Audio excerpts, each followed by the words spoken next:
Hello, good evening and नमस्कार सभी को। एक बार फिर से आपका स्वागत है आपके अपने यूट्यूब चैनल सहायता ऑर्बिट में। जैव प्रक्रम की सीरीज में अपन ने पाचन और श्वसन के बारे में डिटेल से पढ़ा था। आज अपन अगला प्रक्रम ले रहे हैं रक्त परिसंचरण तंत्र, या जो संवहन तंत्र अपने बुक्स में दे रखा है संवहन तंत्र, या इसको अपन रक्त परिसंचरण तंत्र भी बोल सकते हैं। तो इससे पहले की जो वीडियो आपने देखे हैं तो प्लेलिस्ट में जाके एक बार उनको जरूर देखिए। चलिए बिना टाइम वेस्ट के शुरू करते हैं आज की अपनी ये क्लास। आज अपन पढ़ने जा रहे हैं रक्त परिसंचरण तंत्र। देखिए हमारी बुक में इसका नाम वहन दे रखा है कि मानव में वहन या संवहन कैसे होता है, या फिर इसको अपन परिसंचरण तंत्र भी कह सकते हैं। ठीक है, अपनी बुक में एक पैराग्राफ में दे रखा है इसके सारी जो प्रोसेस होती है, जितने भी इसमें पार्ट्स होते हैं। तो आपकी सुविधा के लिए मैंने इसको थोड़ा सा डायग्राम से समझने की कोशिश करेंगे। अपन एक एक स्टेप से एक एक इसके ऑर्गन्स है वो लेकर चलेंगे। तो यहाँ पर मैंने रक्त परिसंचरण तंत्र को 3 पार्ट्स में डिवाइड किया है।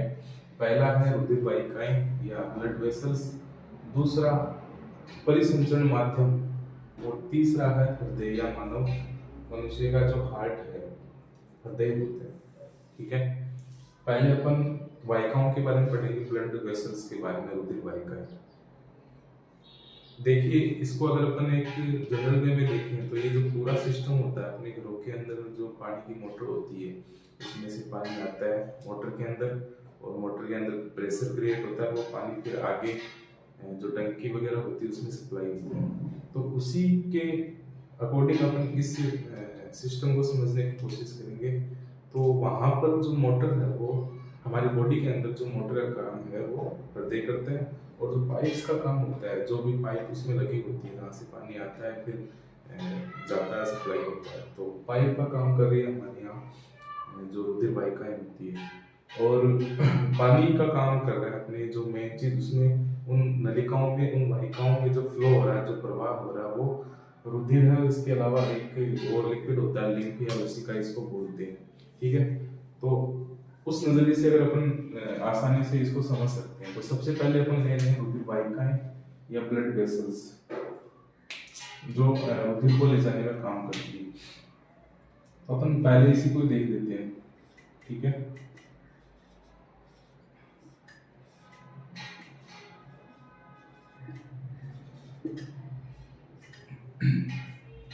देखिए हमारी बॉडी के अंदर जो रुधिर वाहिकाएं हैं वो 3 पार्ट्स में डिवाइड की गई है। पहला होता है धमनी या धमनियां, ये एक वचन है, इसको अपन, इसकी संख्या खूब सारी होती है, इसे धमनियां भी कहते हैं। दूसरी होती है शिरा, और एक और होती है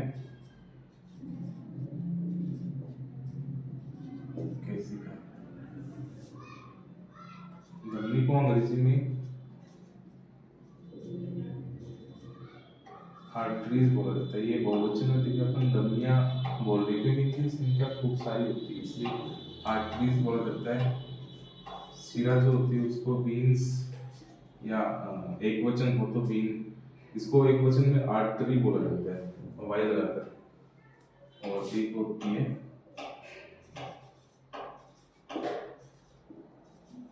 कैपिलरीज या केशिका। अभी अपन इनको धमनी और शिरा के बारे में पढ़ेंगे कि क्या होती है धमनी और क्या होती है शिरा।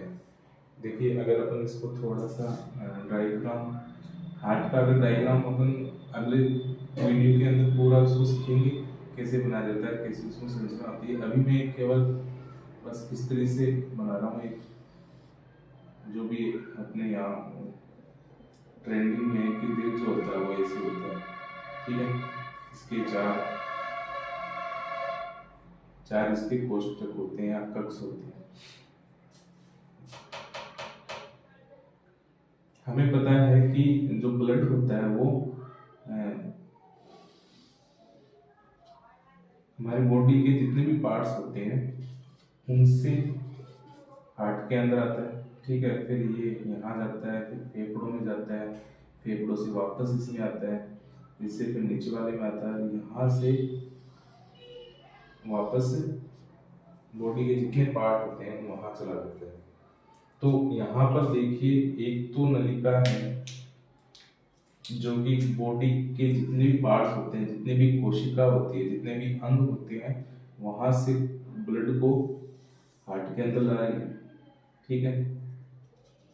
दूसरा, हार्ट से ब्लड को बॉडी के जितने भी पार्ट्स होते हैं वहां तक ले जा रही है। ठीक है। तो दो प्रकार की हो गई ना नलिकाएं। तो जो नलिका या जो वाहिका ब्लड को हार्ट से या हृदय से शरीर के सभी भागों तक या सभी कोशिकाओं तक पहुंचाती है, वो होती है अपनी धमनी। ठीक है। ये होती है धमनी। और बॉडी से जो ब्लड होता है उसको वापस हार्ट के अंदर भेजती है, वो होती है सिरा। तो एक तो अपन यहाँ से इसको कंपेयर कर सकते हैं, इसकी तुलना कर सकते हैं, या इनमें अंतर लिख सकते हैं। तो धमनी के बारे में अगर लिखिए अपन कि क्या होती है धमनी, तो लिख सकते हैं अपन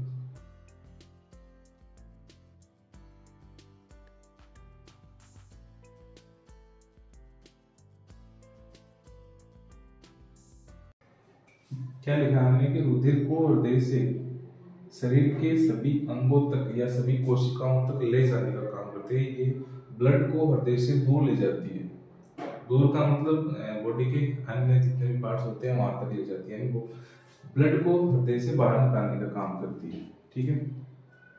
अब ये ऐसे नहीं होता है कि अपने आप आता है, ये इसका पूरा जो सिस्टम होता है वो अपन जब हार्ट पढ़ेंगे ना उसमें पढ़ेंगे। तो यहाँ पर क्या होता है कि जब ब्लड इस कोष्ठ के अंदर आ जाता है तो यहाँ पर एक प्रेशर क्रिएट होता है, और उसी प्रेशर से जो ब्लड होता है वो धमनियों से होते हुए बॉडी के सारे पार्ट्स होते हैं उसमें चला जाता है। तो ये जो प्रेशर होता है ना ये थोड़ा सा हाई होता है। ठीक है। इसके मुकाबले हाई होता है, यानी धमनियों में जो ब्लड होता है वो शिरा में बहने वाले रक्त की अपेक्षा ज्यादा दाब से या ज्यादा प्रेशर से बहता है। तो धमनियों में प्रेशर ज्यादा होता है, तो उस प्रेशर को झेलने के लिए इस धमनियों की जो भित्ति होती है वो शिरा की अपेक्षा थोड़ी मोटी होती है। ठीक है ना। क्यों होती है? क्योंकि इसमें जो ब्लड बहता है वो एक प्रेशर के साथ बहता है, हाई प्रेशर के साथ बहता है। तो उस प्रेशर को झेलने के लिए, उस प्रेशर को बर्दाश्त करने के लिए, ताकि अगर इसकी भित्ति मोटी नहीं होगी तो उस प्रेशर के कारण हो सकता है इस नलिका को नुकसान हो जाए। ठीक है। तो एक चीज अपन ये भी लिख सकते हैं कि धमनियों की जो भित्ति होती है, यहाँ धमनी की बात कर रहे हैं अपन। ठीक है। भित्ति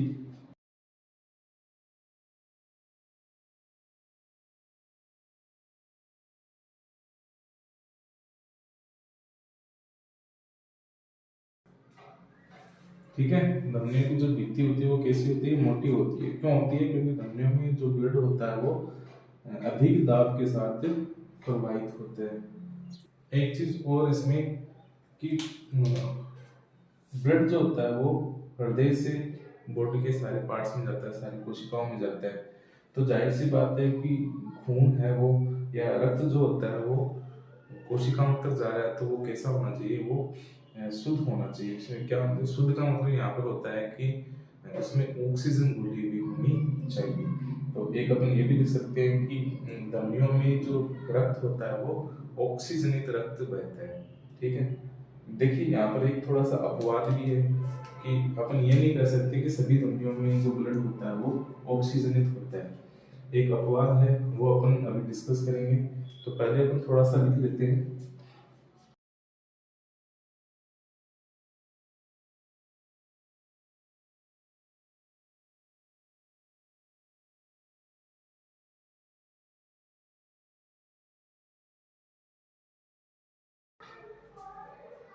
देखिए अधिकतर धमनियां होती है वो अपने साथ कौन सा ब्लड लाती है? ऑक्सीजनित रक्त। क्यों लाती है? क्योंकि हृदय से जो रक्त का शुद्धिकरण होता है वो फेफड़ों में होता है। शुद्धिकरण का मतलब ऑक्सीजन घुलती है, तो वो फेफड़ों में घुलती है। फेफड़ों से घुल के फिर आती है वापस हार्ट के अंदर आती है, और हार्ट से फिर वो ऑक्सीजन वाला रक्त जो होता है वो बॉडी के पार्ट्स में जाता है, तो उस ऑक्सीजनित रक्त को कौन ले जाता है? धमनियां ले जाती है। ठीक है, तो जो अधिकतर धमनियां होती है वो ऑक्सीजनित रक्त को बॉडी के या शरीर के सभी भागों तक पहुंचाती है। लेकिन इसका एक अपवाद है, इम्पोर्टेंट है, सीधा पूछा भी जाता है इसके बारे में, कंपटीशन एग्जाम में भी खूब पूछा जाता है कि ऐसी कौन सी धमनी है जिसमें अशुद्ध रक्त या विऑक्सीजनित रक्त बहता है, तो वो कौन सी होती है? फुफ्फुस धमनी। फुफ्फुस धमनी क्या होती है वो अपन आगे पढ़ेंगे डिटेल से। एक बार थोड़ा सा यहाँ पे समझ लेते हैं कि जब बॉडी से अशुद्ध रक्त का मतलब होता है कि जिसमें कार्बन डाइऑक्साइड घुली हुई होती है, तो वो हार्ट के अंदर आता है, शिराओं के माध्यम से इस आलिंद में आता है, फिर नीचे वाले नीले में चला जाता है। ठीक है, यहाँ से फिर एक नलिका के द्वारा वो किसमें जाता है? फुफ्फुस में जाता है, फेफड़ों के अंदर जाता है। ठीक है, तो जो जो नलिका इस अभी तक देखे इस खून का शुद्धिकरण नहीं हुआ है, शुद्धिकरण कहाँ होगा? फेफड़ों के अंदर होगा। तो अभी तक इस खून के अंदर कार्बन डाइऑक्साइड ही घुली हुई है, तो इस खून को कौन ले जा रहा है? ये जो ले जा रहा है ये है धमनी, और इस धमनी का नाम क्या है? फुफ्फुस धमनी। ठीक है, तो ये फुफ्फुस धमनी धमनी का एक अपवाद है, क्योंकि धमनियों के अंदर शुद्ध रक्त बहता है, शुद्ध का मतलब ऑक्सीजन, लेकिन फुफ्फुस धमनी एक ऐसी धमनी है जिसमें शुद्ध रक्त नहीं बहता, इसमें कार्बन डाइऑक्साइड घुला हुआ खून बहता है या रुधिर बहता है, जिसे विऑक्सीजनित रक्त भी कहा जाता है। ठीक है, तो ये था धमनी। अभी अपन पढ़ेंगे शिरा के बारे में, तो मैं थोड़ा सा इसको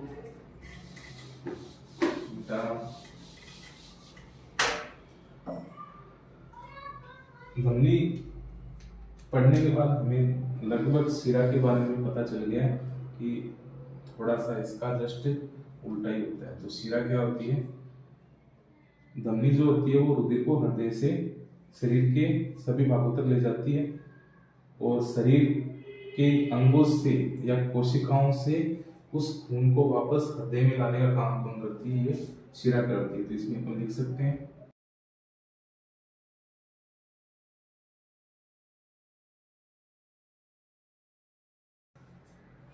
दूसरा। देखिए, धमनियों की जो भित्ति होती है वो मोटी होती है। क्यों होती है? क्योंकि इसमें प्रेशर ज़्यादा होता है, दाब ज़्यादा होता है। लेकिन शिराओं में क्या होता है कि प्रेशर कम होता है, धमनी की अपेक्षा कम होता है, तो इसकी जो भित्ति होगी वो भी धमनी की अपेक्षा कैसी होगी? पतली होती है। ठीक है, पतली होती है। लेकिन इसमें क्या होता है, एक चीज़ और होती है कि इनकी भित्ति में क्या लगे होते हैं? वाल्व लगे होते हैं। अब ये वाल्व क्यों लगे होते हैं? क्योंकि देखिए, शिराओं में बॉडी के सभी भागों से ब्लड जो होता है वो हार्ट के अंदर आता है। मान लीजिए पैरों से आ रहा है, ठीक है, तो पैरों से जब ब्लड आ रहा है हार्ट के अंदर, तो इतना प्रेशर नहीं होता, अभी अपन ने पढ़ा। ठीक है, तो प्रेशर नहीं होने की वजह से हो सकता है वो ब्लड वापस नीचे की तरफ चला जाए, क्योंकि गुरुत्वाकर्षण बल का भी तो रोल होता है ना कुछ। तो ग्रेविटी के कारण जो ब्लड होता है वो वापस नीचे ना चले जाए, इसलिए शिराओं के अंदर वाल्व लगे होते हैं, ताकि इनका जो प्रवाह होता है वो वन वे हो या एक दिशीय हो। ठीक है, बस यही कारण होता है कि इसमें वाल्व लगे होते हैं। अगला क्या है? बस अगला यही है, अधिकतर शिराओं में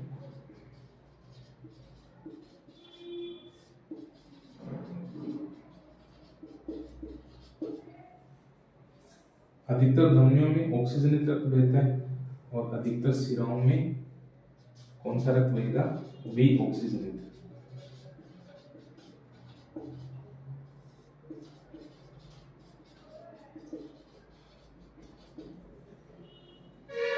यहाँ पर एक चीज और भी लिख सकते हैं, दाब जो होता है वो कम होता है। ठीक है, ज्यादातर जो शिराएं होती है, ज्यादातर जो वीन्स होती है वो विऑक्सीजनित रक्त का प्रवाह करती है। विऑक्सीजनित रक्त का मतलब होता है कि ऐसा रक्त जिसमें कार्बन डाइऑक्साइड घुली हुई होती है, और ऑक्सीजनित का मतलब होता है जिसमें ऑक्सीजन घुली हुई होती है। तो जिसमें ऑक्सीजन घुली हुई होती है वो शुद्ध होता है, और जिसमें कार्बन डाइऑक्साइड घुली हुई होती है वो अशुद्ध होता है। लेकिन अपवाद यहाँ भी है। ठीक है, क्या अपवाद है? जैसे फुफ्फुस धमनी था वैसे ही फुफ्फुस सिरा है।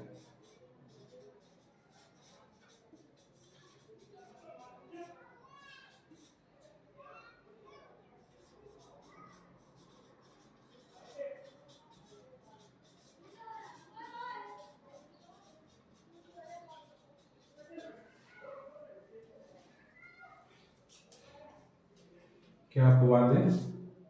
वही कि अभी हमने देखा कि ज्यादातर जो शिराएं होती हैं उनमें अशुद्ध रक्त बहता है, लेकिन एक शिरा ऐसी भी है जिसमें शुद्ध रक्त बहता है, शुद्ध या ऑक्सीजनित रक्त बहता है, वो है अपनी फुफ्फुस शिरा जो फेफड़ों से जुड़ी हुई होती है। ठीक है, ये था धमनी और शिरा। समझ गए होंगे आप। धमनी क्या करती है? खून को शरीर के सभी भागों तक ले जाती है। कहाँ से ले जाती है? हार्ट से ले जाती है।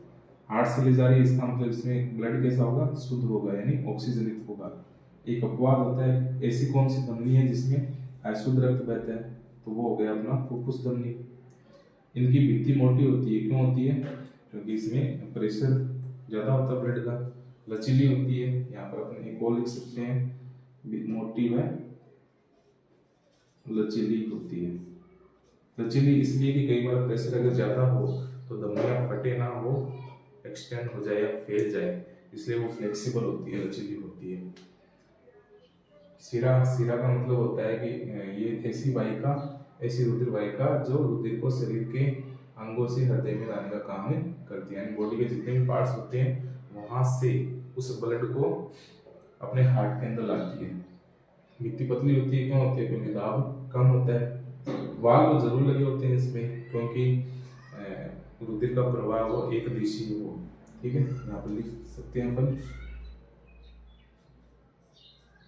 एक दिशीय प्रवाह के लिए, वन वे फ्लो। ज्यादातर जो शिराएं होती है उसमें अशुद्ध रक्त बहता है, कार्बन डाइऑक्साइड मिला हुआ, लेकिन एक ऐसी शिरा होती है जिसमें शुद्ध रक्त बहता है, उसको फुफ्फुस शिरा भी बोलते हैं अपन। ठीक है, आगे अपना है केशिकाएं। केशिकाएं क्या होती है? केशिका, केशिका शब्द बना है केश से, और केश का मतलब क्या होता है? बाल।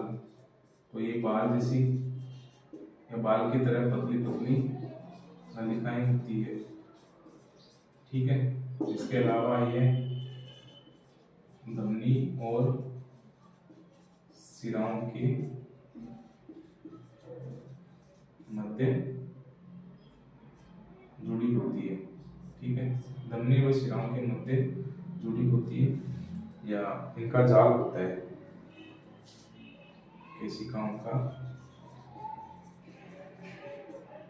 जाल। एक खूब सारी होती है, देखो पतली पतली होती है, अपने बाल की तरह पतली होती है, तो इनकी संख्या खूब सारी होती है। अब इनका काम क्या होता है?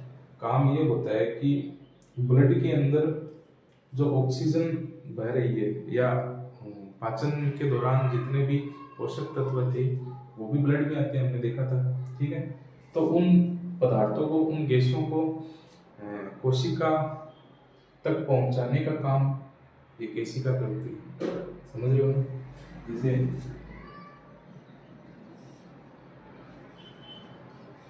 ये धमनी है, ठीक है, इसमें शुद्ध रक्त आ रहा है।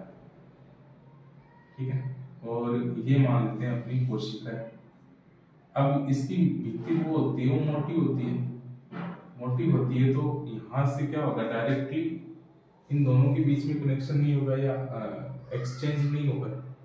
कोशिका के अंदर जो कार्बन डाइऑक्साइड होती है या जो अन्य अपशिष्ट पदार्थ होते हैं वो इस नलिकाओं में नहीं जाएंगे।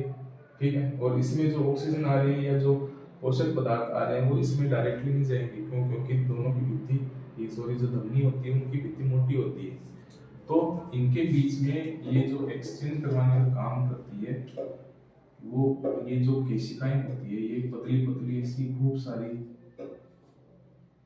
इनकी भित्ति बहुत पतली होती है, बाल की तरह होती है। तो इनकी वजह से उन पदार्थों का क्या होता है? आदान प्रदान होता है या एक्सचेंज होता है। ठीक है, तो क्या लिखेंगे अपन इसमें से?